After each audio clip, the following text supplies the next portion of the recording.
평안하십니까? 오늘은 12월 7일 아침 묵상입니다. 오늘 읽을 리바이벌 본문은 데살로니가 전서 1장에서 5장까지입니다. 데살로니가 전서. 그 가운데 이 시간에는 2장 13절, 14절 말씀을 같이 살펴보려고 합니다. 우리가 하나님께 끊임없이 감사하는 것은 여러분이 우리에게서 하나님의 말씀을 받을 때 사람의 말로 받아들이지 아니하고 실제 그대로 하나님의 말씀으로 받아들였기 때문입니다. 이 하나님의 말씀은 또한 신도 여러분 가운데서 살아 움직이고 있습니다.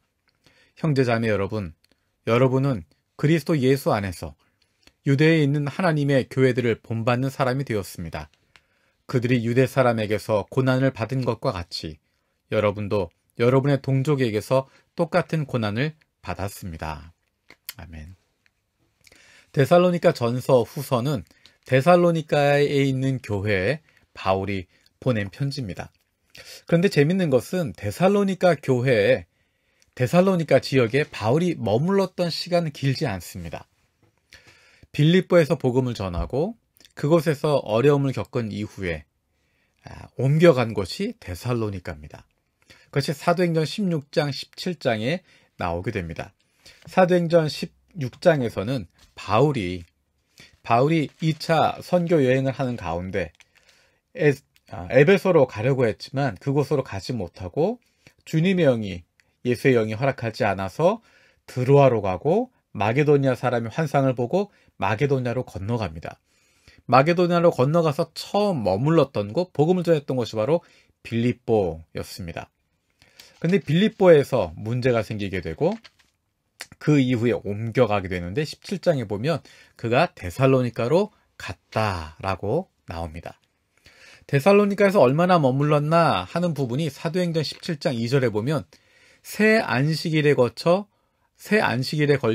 성경을 가지고 유대인들과 토론했다라고 이야기합니다.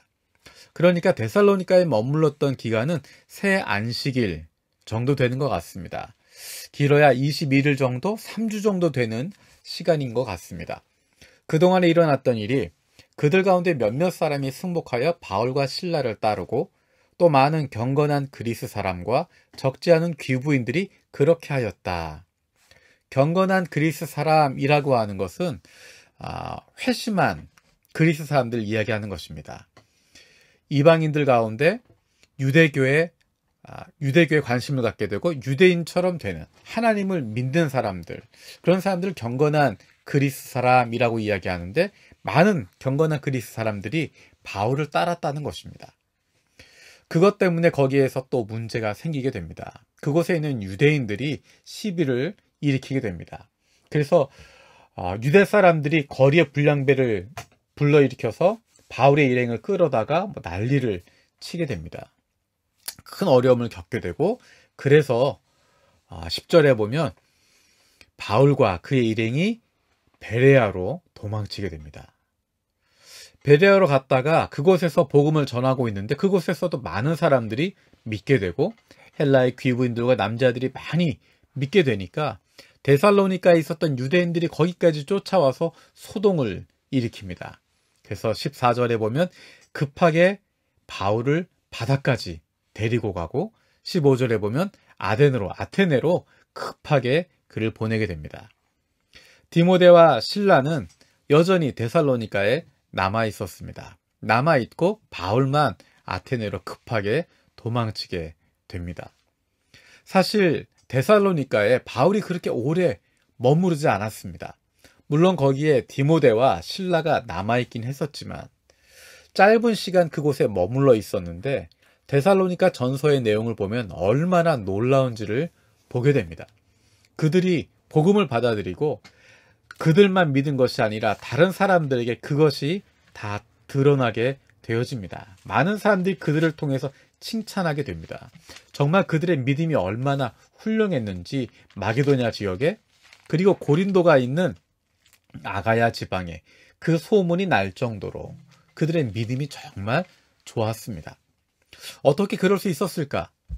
오늘 읽었던 2장 13절 말씀에 보면 그들의 마음이 열려서 하나님의 마음을 그대로 받아들였다는 것입니다. 사람의 말로 받아들이지 않고 하나님 말씀으로 받아들였다. 그래서 그 말씀이 신도들 가운데 살아 움직였다라는 것입니다. 하나님의 말씀을 듣고 하나님의 말씀을 사모하고 그것을 그대로 믿고 받아들였다는 것입니다. 그것이 그들 가운데 살아 움직였다는 것입니다. 하나님의 말씀으로 말미암아 데살로니가에 있는 사람들이 변화를 입게 되었고 강한 믿음을 갖게 되었고 하나님 앞에 온전히 나아가게 되었다는 것입니다.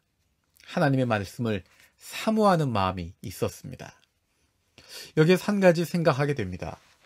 마음에 상처가 있으면, 아픔이 있으면 어떠한 이야기를 들어도 내 상처에 건드려지는 것, 내가 아픈 것, 그것에 대해서 예민하게 반응하게 되고 민감하게 반응하게 됩니다. 마음에 상처가 있으면, 아픔이 있으면, 그것을 그대로 가지고 있으면 어떠한 말씀도 올바르게 받아들일 수가 없습니다. 내 상처 때문에, 내 아픔 때문에 그 말씀들을 거부하게 되고 그 말씀들을 왜곡해서 듣게 되고 그 말씀들을 올바르게 온전하게 받아들이지 못하게 됩니다. 하나님의 말씀으로 생각하는 것이 아니라 누군가 나를 공격하는 이야기로 생각하게 됩니다. 그런데 그 마음의 상처, 그 아픔, 우리가 기억해야 할 것은 아무 일도 없었던 것처럼 될 수는 없다는 것입니다. 내 마음에 상처가 있으면, 아픔이 있으면 그 상처를 건드릴 때 아픕니다. 그 상처를 건드리면 아플 수밖에 없습니다. 느낌이 다를 수밖에 없습니다. 그 점을 인정해야 됩니다. 아픔을 참을 수 있어야 됩니다. 아픔을 극복할 수 있어야 됩니다. 언제까지나 상처를 가지고 있고 언제까지나 아픔에 붙잡혀 있어서는 아무것도 할 수 없습니다. 회복을 위해서 기도하는 것입니다. 아픔을 극복할 수 있게 해달라고 기도하는 것입니다. 조금 전에 이야기했지만 아무 일도 없었던 것처럼 될 수 없습니다. 상처가 났던 것, 찢어졌던 것, 아팠던 것, 그것은 느낌이 다를 수밖에 없습니다. 느낌이 다를 수밖에 없고 무언가 부자연스러울 수밖에 없습니다. 그 점을 인정해야 됩니다. 아프지만 참는 것입니다. 아프지만 극복하는 것입니다. 아프지만 넘어서는 것입니다. 그래야 하나님의 말씀을 올바르게 받아들일 수 있고 그래야 살아날 수 있습니다.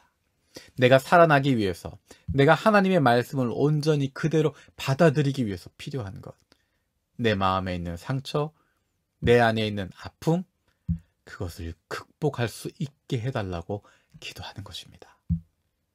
저 여러분이 우리 안에 상처가 있어도, 아픔이 있어도 그것들 참고 넘어설 수 있는, 극복할 수 있는 저 여러분들 되어지길 원합니다.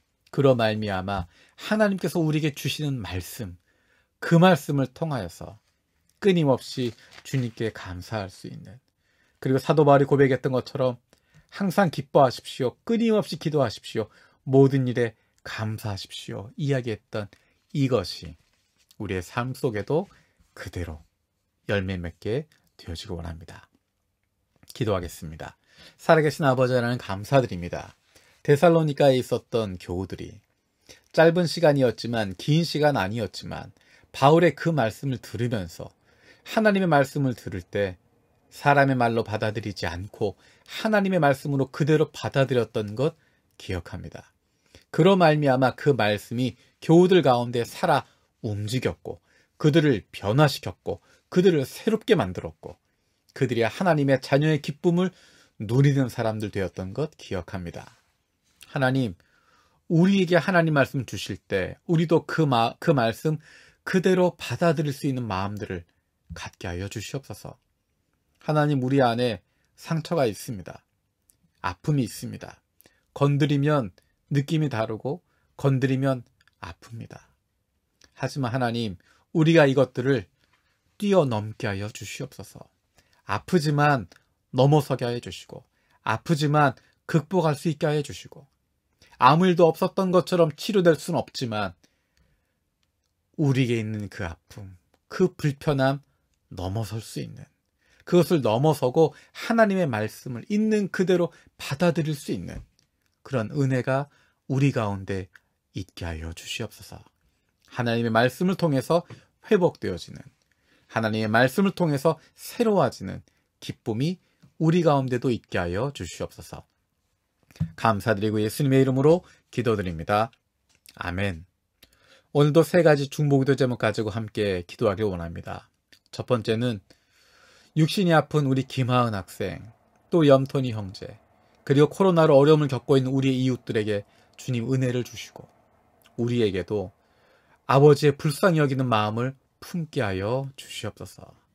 두 번째로 일본인 중심 분립 개척을 통하여서 우리에게 영혼 구원의 마음을, 영혼 사랑하는 마음을 회복되게 하여 주시옵소서.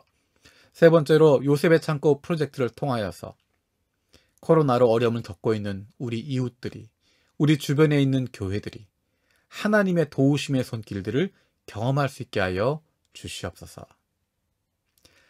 2020년 12월 주님 다시 오실 그날을 기대하며 살아갈 수 있는 우리 모두가 되어지기 원합니다. 마라나타!